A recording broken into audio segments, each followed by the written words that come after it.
अध्याय 2 व 4 देवों का भगवान शंकर के पास जाकर उनका स्तवन करना।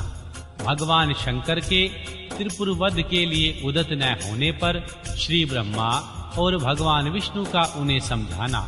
श्री विष्णु के बतलाए हुए शिव मंत्र का देवों द्वारा तथा विष्णु द्वारा जाप, भगवान शिव की प्रसन्नता और उनके लिए विश्वकर्मा द्वारा सर्वदेवमय रथ का निर्माण।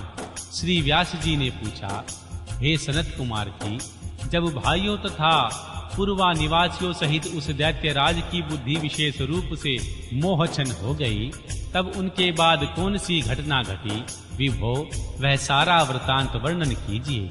श्री सनत कुमार जी ने कहा, महर्षि, जब तीनों पुरों की पूर्वोक्त दशा हो गई, दैत्यों ने शिव अर्चन का परिहान कर दिया, संपूर्ण स्त्री धर्म नष्ट हो गया और चारों ओर दुराचार फैल गया, तब भगवान विष्णु और श्री ब्रह्मा के साथ सब देवता कैलाश पर्वत गए और सुंदर शब्दों में भगवान शिव की स्तुति करने लगे। हे महेश्वर देव, आप परमोत्कृष्ट आत्मबल से संपन्न हैं। आप ही सृष्टि के कर्ता श्री ब्रह्मा, पालक और श्री विष्णु संहार करता रुद्र हैं। पार ब्रह्म स्वरूप आपको नमस्कार है। यो महादेव जी का स्तवन करके देवों ने उन्हें साष्टांग प्रणाम किया। फिर भगवान विष्णु ने जल में खड़े होकर अपने स्वामी परमेश्वर शिव का मन ही मन स्मरण करके तन्मय हो दक्षिणा मूर्ति के द्वारा प्रकटित रुद्र मंत्र का 1.5 करोड़ की संख्या तक जाप किया। तब तक सभी देवता उन महेश्वर में मन लगाकर यों उनकी स्तुति करते रहे। देवों ने कहा, प्रभु, आप समस्त प्राणियों के आत्म स्वरूप कल्याणकर्ता और भक्तों की पीड़ा हरने वाले हैं। आपके गले में नीला चिन्ह है, जिससे आप नीलकंठ कहलाते हैं। आप चिद्रूप एवं प्रचेता हैं। आप रुद्र को हमारा प्रणाम है। असुर निकंदन, आप ही हमारी सारी आपत्तियों के निवारण करने वाले हैं। अतः सदा आप ही हमारी गति हैं और आप ही सर्वदा हम लोगों के वंदनीय हैं। आप सबके आदि और आप ही अनादि हैं। आप ही आनंद रूप अव्यय प्रभु, प्रकृति पुरुष के भी साक्षात सदृष्टा और जगदीश्वर हैं। आप ही रजोगुण, सत्वगुण और तमोगुण के आश्रय से ब्राह श्री विष्णु और रुद्र होकर जगत के कर्ता भर्ता और संहारक बनते हैं। आप ही इस भव सागर से तारने वाले हैं। आप समस्त प्राणियों के स्वामी, अविनाशी वरदाता, वडमय स्वरूप, वेद प्रतिपदा और वाच्य वाच्यकर्ता से रहित, योग्य वेता योगी, आप ईशान से मुक्ति की याचना करते हैं। आप योगियों के हृदय कमल की कर्णिका पर विराजमान रहते हैं। वेद और सतरंजन कहते हैं। आप पार ब्रह्म स्वरूप, तत्व रूप, तेजो राशि और परातत्पर हैं। सर्व, आप सर्वव्यापी सर्वात्मा और त्रिलोकी के अधिपति हैं। भाव, इस जगत में जिसे परमात्मा कहा जाता है वह आप ही हैं।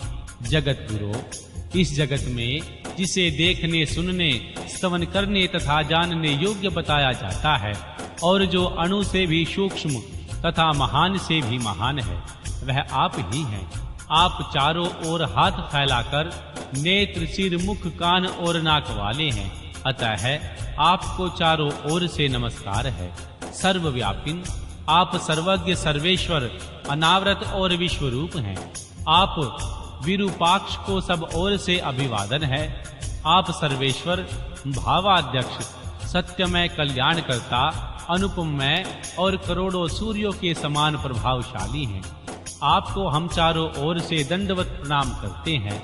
विश्व आराध्य, आदि अंत शून्य, 26वें तत्व नियम का सहित तथा समस्त प्राणियों को अपने अपने कार्यों में प्रवृत्त करने वाले आपको हम सब ओर से प्रणाम करते हैं।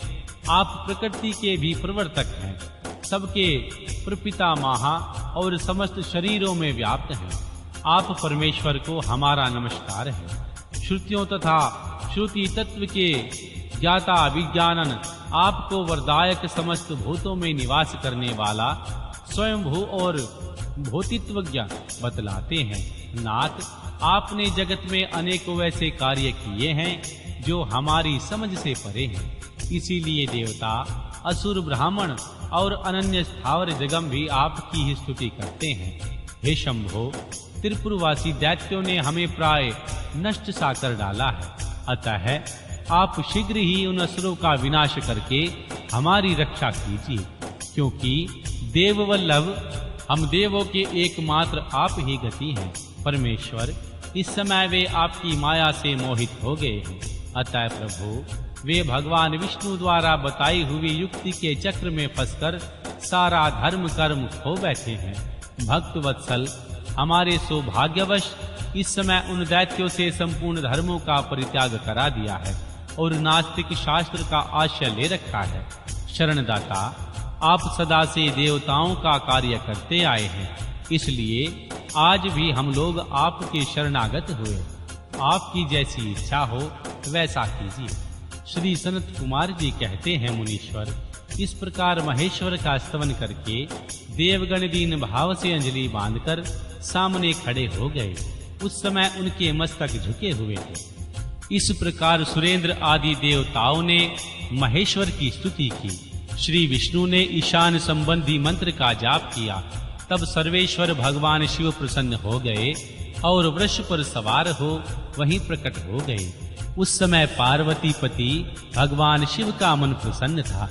उन्होंने नंदीश्वर की पीठ से उतरकर श्री विष्णु का आलिंगन किया और फिर वे नंदी पर हाथ फेरकर खड़े हो गए और संपूर्ण देवताओं की ओर कृपा भरी दृष्टि से देखकर गंभीर वाणी में श्री हरि से बोले। भगवान शंकर ने कहा, देव श्रेष्ठ, उन अधर्मनिष्ठ दैत्यों की तीनों पुरी को मैं नष्ट कर डालूंगा, इसमें संशय नहीं है। परंतु वे महादात्य मेरे भक्त थे और उनका मन सुदृढ़ रूप से मुझ में लगा रहता था। अतः यद्यपि इस समय उन्होंने व्याजवश उत्तम धर्म का परित्याग कर दिया है, तथापि क्या वो मेरे ही द्वारा मारने योग्य है। इसीलिए उन्होंने त्रिपुरवासी सारे दैत्यों को धर्म भ्रष्ट करके मेरी भक्ति से विमुख कर दिया है। वे विष्णु अथवा अन्य कोई ही उन्हें क्यों नहीं मारते। मुनीश्वर शंभु के ये वचन सुनकर उन समस्त देवताओं का तथा श्री हरि का भी मन उदास हो गया। जब सृष्टिकर्ता श्री ब्रह्मा ने देखा देवताओं और श्री विष्णु के मुख पर उदासी छा गई, तब उन्होंने हाथ जोड़कर श्री शंभु से कहना आरंभ किया। श्री ब्रह्मा जी बोले, परमेश्वर, आप योग वेताओं में श्रेष्ठ पार ब्रह्म तथा सदा से देवों और ऋषियों की रक्षा में तत्पर हैं। अतः पाप आपका स्पर्श नहीं कर सकता। साथ ही आपके आदेश से ही उन्हें मोह में डाला गया, इसके प्रेरक तो आप ही हैं। इस समय अवश्य ही उन्हें धर्म का परित्याग कर दिया है और वे आपकी भक्ति से विमुख हो गए हैं। तथापि आपके सिवा दूसरा कोई उनका वध नहीं कर सकता। देवों और ऋषियों के प्राण रक्षक महादेव, साधुओं की रक्षा के लिए आपके द्वारा उन मलेच्छों का वध करना उचित है। आप तो राजा हैं, राजा को धर्म अनुसार पापियों का वध करने में कोई पाप नहीं लगता। इसलिए कांटे को उखाड़कर साधु ब्राह्मणों की रक्षा कीजिए। राजा यदि अपने राज्य तथा सर्वलोकाधिपत्य को स्थिर रखना चाहते हों तो अपने राज्य में एवं अन्यत्र ही ऐसा ही व्यवहार करना चाहिए। इसलिए आप देवगणों की रक्षा के लिए तैयार हो जाइए, विलंब मत कीजिए। देवादिदेव, बड़े बड़े मुनीश्वर, यज्ञ, संपूर्ण वेद शास्त्र और मैं श्री विष्णु भी निश्चय ही आपकी प्रजा हैं। प्रभो, आप देवताओं के सार्वभौम सम्राट हैं।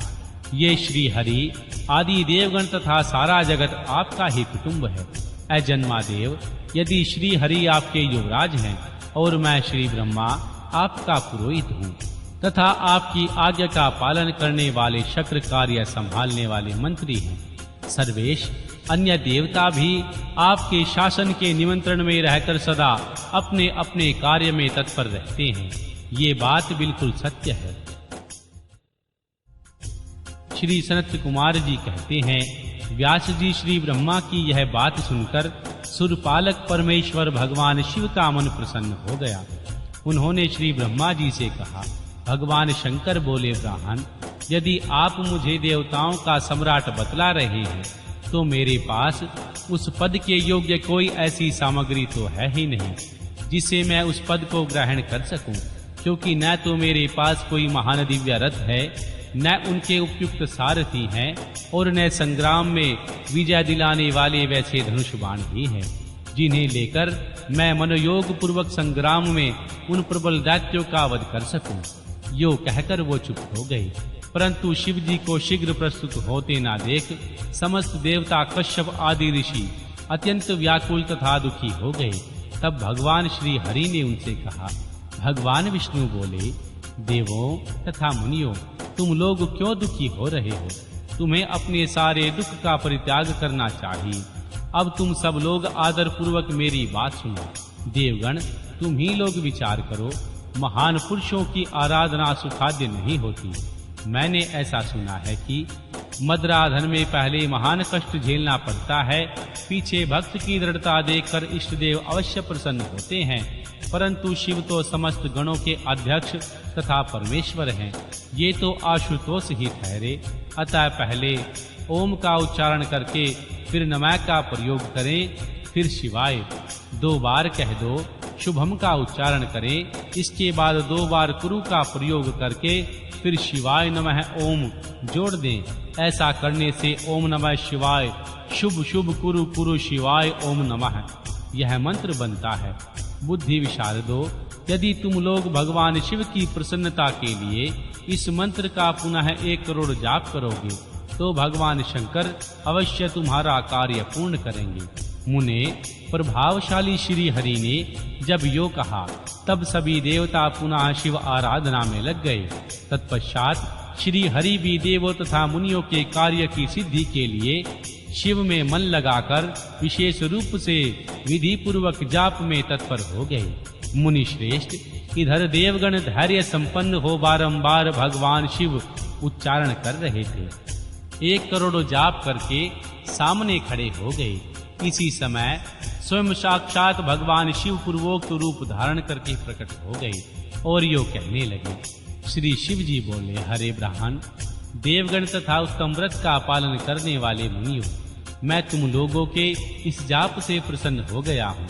अतः है अब तुम लोग अपना मनोवांछित वर मांग लो। देवताओं ने कहा, देवादिदेव, कल्याणकर्ता जगदीश्वर, यदि आप हम पर प्रसन्न हैं तो देवों की विकलता का विचार करके शीघ्र ही त्रिपुर का संहार कर दीजिए। परमेश्वर, आप दीन बंधु तथा कृपा की खान हैं। आपने ही सदा हम देवताओं की बारंबार विपत्तियों से रक्षा की है। अतः है इस बार भी आप हमारी रक्षा कीजिए। श्री सनत कुमार जी कहते हैं, ब्राह्मण, तब श्री ब्रह्मा और श्री विष्णु सहित देवों की वह बात सुनकर शिव जी मन ही मन प्रसन्न हुए और पुनः इस प्रकार बोले। महेश्वर ने कहा, हरे देवगण तथा मुनियों, अब त्रिपुर को नष्ट हुआ ही समझो। तुम लोग आदर पूर्वक मेरी बात सुनो और उनके अनुसार कार्य करो। मैंने पहले जिस दिव्य रथ, सारथी, धनुष और उत्तम बाण को अंगीकार किया था, वह शीघ्र ही तैयार करो।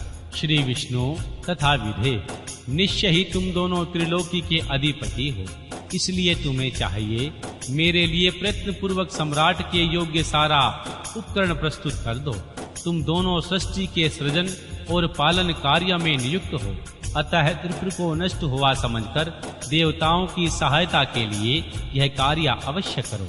यह शुभ मंत्र तुम लोगों ने जाप किया है, महान पुण्यमय तथा मुझे प्रसन्न करने वाला। यह मुक्ति का दाता, संपूर्ण कामनाओं का पूरक और शिव भक्तों के लिए आनंदप्रद है।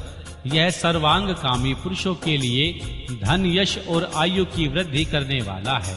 यह निष्काम के लिए मोक्ष तथा साधन करने वाले पुरुषों के लिए मुक्ति का साधन है। जो मनुष्य पवित्र होकर सदा इस मंत्र का कीर्तन करता है, सुनता है अथवा दूसरों को सुनाता है, उसकी सारी अभिलाषाएं पूर्ण हो जाती हैं। श्री सनत कुमार जी कहते हैं, हे मुने, परमात्मा शिव की यह बात सुनकर सभी देवता परम प्रसन्न हुए और श्री ब्रह्मा तथा भगवान विष्णु को तो विशेष आनंद प्राप्त हुआ।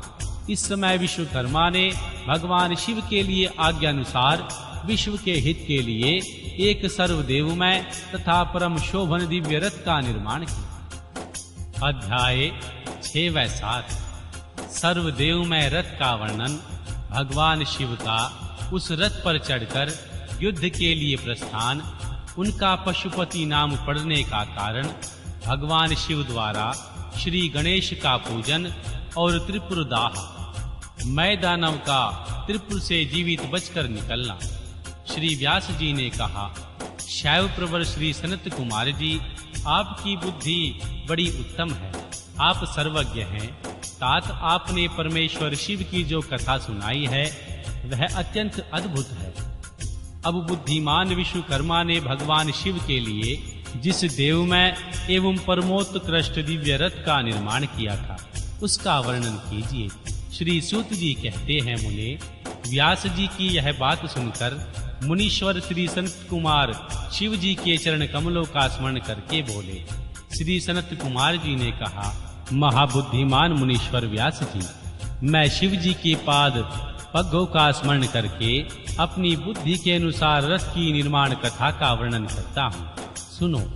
तदनंतर विश्वकर्मा ने रुद्रदेव के लिए बड़े यत्न से आदर पूर्वक सर्वलोकमय दिव्य रथ की रचना की। वह सर्वसम्मत तथा सर्वभूतमय रथ सुवर्ण का बना हुआ था। उसके दाहिने चक्र में सूर्य और वाम चक्र में चंद्रमा विराजमान थे।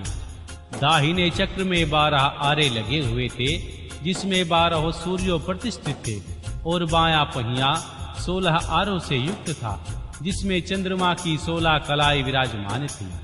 उत्तम रथ का पालन करने वाले विपेंद्र, अश्वनी आदि सभी 2700 नक्षत्र भी उस वाम चक्र की ही शोभा बढ़ा रहे थे। विप्र श्रेष्ठ 6 ऋतुएं उन दोनों पहियों को नेमी बना रही थी।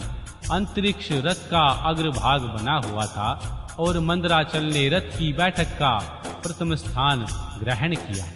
उदय आंचल और अस्ता आंचल ये दोनों उस रथ के कुबर हुए।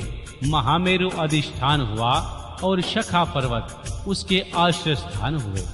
सवतत्सर उस रथ का वेग, उत्तरायण और दक्षिणायन दोनों लोहधारक मुहूर्त, बंधुर रस्सा, कलाएं उनकी कीले हुई, काष्ठाएं उनका घोड़ा, नासिका रूप अग्रभाग, क्षण अक्षदंड, निमेष अनुकर्ष नीचे का काष्ठ और लव ईशादंड हुए।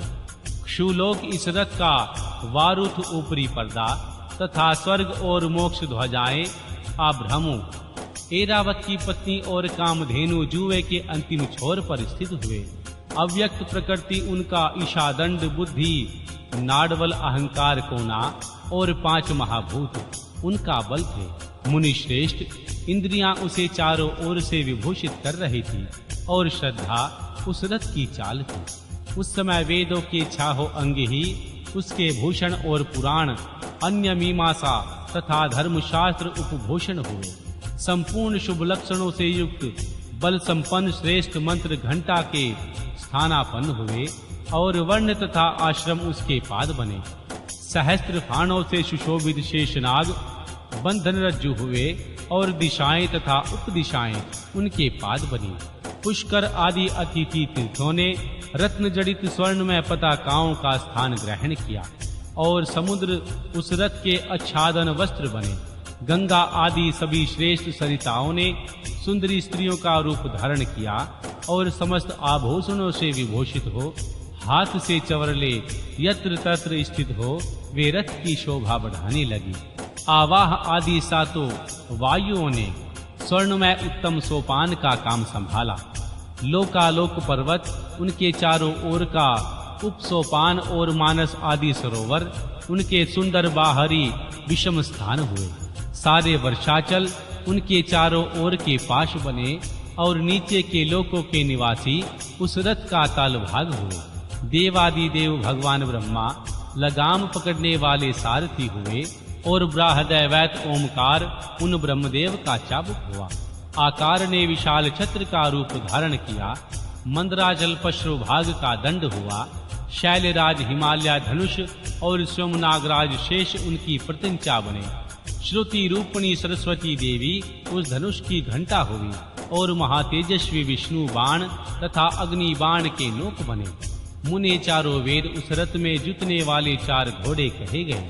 इसके बाद शेष बची हुई ज्योतियां उन अश्वों की आभूषण हुई। विष से उत्पन्न हुई वस्तुओं ने सेना का रूप धारण किया। वायु बाजा बजाने वाले और व्यास आदि मुख्य ऋषि वाहवाहक हुए।